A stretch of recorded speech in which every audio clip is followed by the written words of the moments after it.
मुंबई आणि ठाणेकरांचा प्रवास अधिक जलद आणि सुखकर होणार आहे। मुंबई आणि ठाणे परिसरात सुरू असलेल्या मेट्रोचं काम अंतिम टप्प्यात आलंय, तर हे काम लवकरच पूर्ण होणार असून वर्षअखेरपर्यंत मुंबई आणि ठाण्यामध्ये एकूण 4 नव्या मेट्रो सुरू होणार आहेत। भारतीय डाक विभागानं ग्रामीण डाक सेवक पदांसाठी मोठ्या प्रमाणावर भरती प्रक्रिया सुरू केली आहे। या अंतर्गत 21,413 रिक्त पदं भरली जाणार आहेत। पात्र उमेदवार अधिकृत वेबसाईटवर अर्ज करू शकतात। मुंबईतील हवेच्या दर्जात काहीशी सुधारणा झालेली आहे। उत्तर भारतातून दक्षिणेकडे वाहणाऱ्या वाऱ्याला अटकाव झाल्यानं मुंबईमध्ये थंडी कमी झाली, त्यामुळे मुंबईच्या तापमानात घट होणार असून पुढील काही दिवस मुंबईमध्ये थंड वातावरण असणार आहे। दिल्लीतील महिलांना लवकरच 2,500 रुपये मिळणार आहेत। भाजपनं सत्तेत आल्यावर महिलांना 2,500 रुपये देण्याचं आश्वासन दिलं होतं। सीईटीच्या प्रवेश परीक्षांसाठी मुदतवाढ देण्यात आली आहे। MCA, MBA आणि BD डिझाइन या अभ्यासक्रमांच्या प्रवेश परीक्षेसाठी 25 फेब्रुवारीपर्यंत नोंदणी करता येणार आहे, तर BBA, BCA, BMS आणि MBA या अभ्यासक्रमाच्या नोंदणीलाही 20 मार्चपर्यंत मुदतवाढ देण्यात आली आहे। जालन्यातील मंठा तालुक्यात कॉपीमुक्त परीक्षा अभियानाचा पूर्णपणे फज्जा उडालाय। 12वीची परीक्षा देणाऱ्या अनेक विद्यार्थ्यांना काही ठिकाणी वॉल कंपाऊंडवरून चढून कॉपी पुरवण्यात आल्याचं समोर आलंय। याचा व्हिडिओ सोशल मीडियावर व्हायरल झालाय। गडकोट मोहिमेदरम्यान अपघातात जखमी झालेल्या तरुणांची आमदार विश्वजित कदम यांनी भेट घेतली। गडकोट मोहिमेसाठी निघालेल्या तरुणांच्या गाडीचा अपघात झाल्यानं 7 तरुण गंभीर जखमी झाले आणि त्यानंतर जखमी विद्यार्थ्यांना विश्वजित कदमांनी हॉस्पिटलमध्ये उपचारासाठी दाखल केले। राष्ट्रवादीचे नेते छगन भुजबळांच्या हस्ते लासलगाव पोलीस स्टेशनच्या नवीन इमारतीचं लोकार्पण करण्यात आलं। यावेळी माजी आमदार कल्याणराव पाटील, पोलीस अधीक्षक आणि सरपंच उपस्थित होते।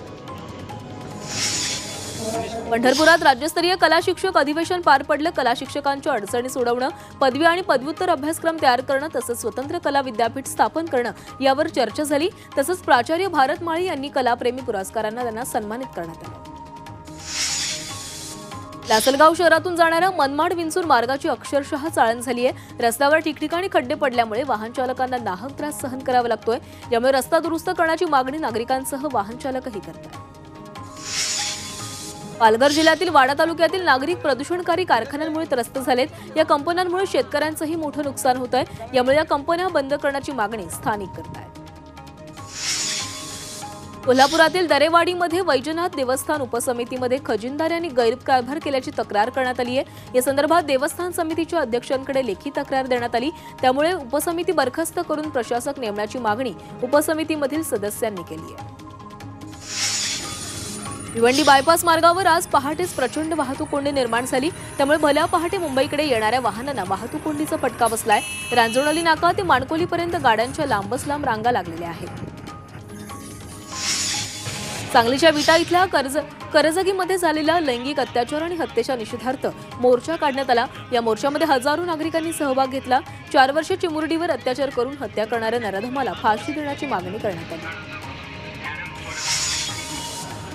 ठाण्यातील शहापूरमध्ये आदिवासी विकास महामंडळाच्या भात खरेदी आणि बारदान घोटाळा प्रकरणी अपर्णा खाडे यांनी उपोषण सुरू केलंय।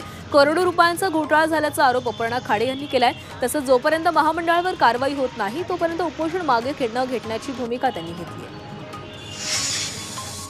शेतकऱ्यांच्या विविध मागण्यांसाठी शेतकऱ्यांनी अर्धनग्न वारी सुरू केली आहे। हिंगोली जिल्हाधिकारी कार्यालयासमोर हे आंदोलन करत ही अर्धनग्न वारी मुंबईच्या दिशेने रवाना झाली आहे। मानखुर्द ते मुंबई मंत्रालयादरम्यान ही अर्धनग्न वारी काढण्यात येणार असल्याची माहिती आंदोलक शेतकऱ्यांनी दिली आहे।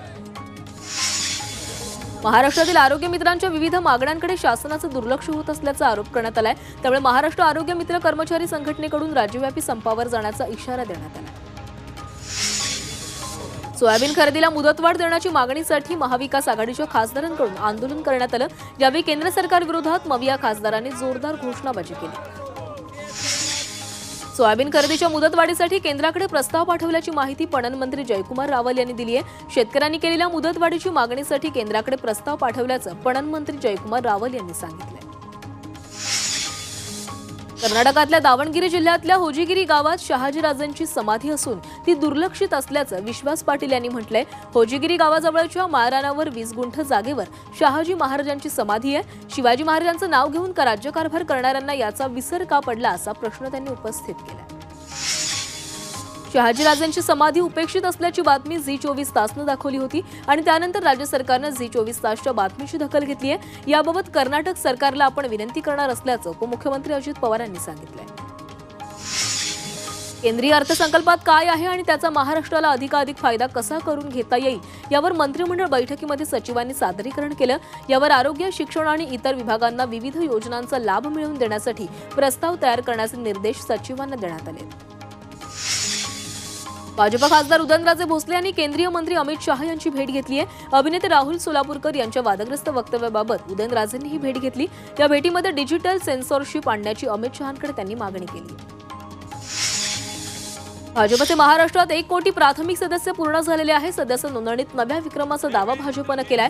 1 जानेवारी ते 10 फेब्रुवारीपर्यंत 1 कोटी सदस्य नोंदणी झाली आहे। भाजप कार्याध्यक्ष रवींद्र चव्हाण यांनी ही माहिती दिली आणि आता 19 फेब्रुवारीपर्यंत 1.5 कोटी सदस्य नोंदणीचं उद्दिष्ट आहे।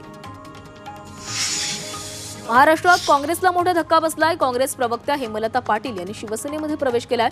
उपमुख्यमंत्री एकनाथ शिंदेंच्या उपस्थितीमध्ये त्यांनी हा पक्ष प्रवेश केला। बांधकाम विभागाची प्रतिमा सुधारण्यासाठी सार्वजनिक बांधकाम मंत्री शिवेंद्रराजे भोसले यांनीच पुढाकार घेतलाय। यापुढे चुकीची कामं खपवून घेतली जाणार नाहीत असा इशाराच त्यांनी अधिकाऱ्यांना दिलाय। धाराशिवमध्ये झालेल्या बैठकीमध्ये शिवेंद्रराजे यांनी हा इशारा दिलाय। दिल्लीत उपमुख्यमंत्री एकनाथ शिंदे आणि शरद पवार एकाच मंचावर आले होते। एकनाथ शिंदे यांना महादजी शिंदे राष्ट्रगौरव पुरस्काराने सन्मानित करण्यात आलं। शरद पवारांच्या हस्ते एकनाथ शिंदे यांना हा पुरस्कार प्रदान करण्यात आला।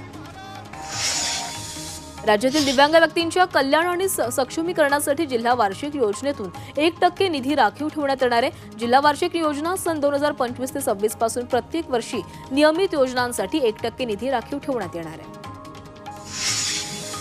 महिलांवर अत्याचार करणाऱ्याला चौकात आणून ठार मारण्याचा इशारा संभाजी भिडे यांनी दिलाय। दारातीर्थ यात्रेच्या सांगता कार्यक्रमात शिवप्रतिष्ठान हिंदुस्थानचे अध्यक्ष संभाजी भिडे यांनी महिला अत्याचारांबाबत हे मोठं विधान केलंय।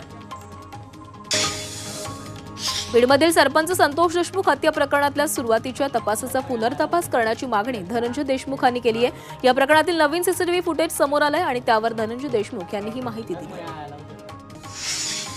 परभणी ते मुंबई लॉंग मार्च काढू नये यासाठी पोलिसांकडून 2 कोटी रुपयांची ऑफर देण्यात आली होती असं गौप्यस्फोट लॉंग मार्चचे आयोजक आशिष वाकोडे यांनी केलाय। सोमनाथ सूर्यवंशी आणि वाकोडे यांना न्याय मिळावा यासाठी लॉंग मार्च काढण्यात आला होता। महादेव मुंडे खून प्रकरणातील तपासाबाबत बीड पोलीस अधीक्षकांकडून सकारात्मक प्रतिसाद न मिळाल्यास उपोषणाचा इशारा महादेव मुंडे यांच्या पत्नी ज्ञानेश्वरी मुंडे यांनी दिलाय। एकतर माझा मृतदेह परळीला जाईल अन्यथा आरोपींना तरी अटक करा असा इशारा अशी मागणी त्यांनी केली आहे।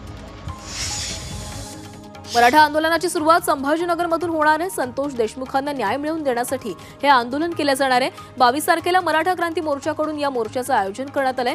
सरकार कुठे चुकतं हे सांगण्यासाठी हा मोर्चा निघणार आहे। ठाण्यातील शहापुरात एका शेतकऱ्यानं उन्हाळी भात शेतीच्या लागवडीला सुरुवात केली आहे। 1 एकर भात शेतीत 20 पोती भाताचं पीक येण्याची शेतकऱ्याला अपेक्षा आहे। या लागवडीसाठी शेतकऱ्याला जवळपास 10,000 रुपये खर्च आला। गोंदियातील कचारगड यात्रेला सुरुवात झालेली आहे। यात्रेमध्ये 16 राज्यातील 10 लाख भाविक दरवर्षी हजेरी लावतात। गेल्या 40 वर्षांपासून या ठिकाणी दरवर्षी माघ पौर्णिमेला ही यात्रा भरते। प्रयागराजमधील महाकुंभ मेळ्यात आज माघ पौर्णिमेच्या निमित्तानं भक्तांनी त्रिवेणी संगमावर पवित्र स्नान केलंय। जवळपास 46 कोटींहून अधिक भाविकांनी त्रिवेणी संगमावर पवित्र स्नान केलंय। लाल मिरच्यांचा हंगाम सुरू होत असल्यानं मिरच्यांचे दर काय याकडे गृहिणींचं लक्ष लागलेलं आहे। यंदा मिरचीचे दर गडगडल्यानं गृहिणींना दिलासा मिळालाय। तसंच मिरच्या घेऊन मसाला करणाऱ्या गृहिणींचं बजेटही यंदा आवाक्यात राहणार आहे। सांगलीच्या बस स्थानकात प्रवाशांचे पर्स चोरी करणाऱ्या 2 महिला चोरट्यांना अटक करण्यात आली आहे। या आरोपींकडून 4,60,000 रुपये किमतीचे 55 ग्रॅम सोन्याचे दागिने जप्त करण्यात आले। कोल्हापूर पोलीस दलानं अंमली पदार्थांच्या विरोधात जोरदार कारवाई सुरू केली आहे। मागील 6 दिवसात जवळपास 9 लाखांचा गांजा जप्त करण्यात आलाय। तसंच वर्षभरात 97 लाख रुपयांचे अंमली पदार्थांसह मुद्देमालही जप्त करण्यात आला। यामध्ये आतापर्यंत 77 जणांना ताब्यात घेण्यात आलंय। नागपूर पोलिसांनी कुख्यात गुंड रोशन शेखची धिंड काढली आहे। ब्लॅकमेल करत तसंच लग्नाचं आमिष दाखवून बलात्कार केल्याप्रकरणी पोलिसांनी आरोपीला अटक करत रोशनची धिंड काढली। खंडणी मागितल्याप्रकरणी तो कारागृहात होता। तब्बल 50 घरफोडी करणाऱ्या गुन्हेगाराला कल्याण क्राईम ब्रांचनं बेड्या ठोकल्यात. लक्ष्मण शिवशरण असे आरोपीचं नाव आहे. हत्यारांच्या साहाय्यानं आरोपी घरात चोरी करायचा. आरोपीकडून एकूण 53,41,000 किमतीचे सोने आणि चांदीचे दागिने असा मुद्देमाल क्राईम ब्रांचनं जप्त केला.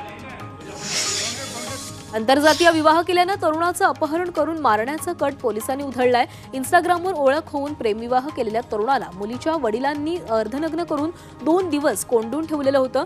सांगलीमधून फ्लॅटचा दरवाजा बंद तोडून पोलिसांनी सिनेस्टाईल तरुणाची सुटका केली आहे. बदलापूर शहरातील कात्रप परिसरात ट्रकनं डंपरला जोरदार धडक दिली. या धडकेमध्ये ट्रकचं मोठं नुकसान झालंय. सुदैवाने अपघातात कोणतीही जीवितहानी झाली नाहीये. घटनेचा व्हिडिओ हा सीसीटीव्ही कॅमेऱ्यामध्ये चित्रित झालाय. पीएनबी घोटाळ्यातील फरार आरोपी आणि आर्थिक गुन्हेगार मेहुल चोक्सी कर्करोगानं त्रस्त आहे. सध्या बेल्जियममध्ये त्याच्यावर कर्करोगावरील उपचार सुरू आहेत.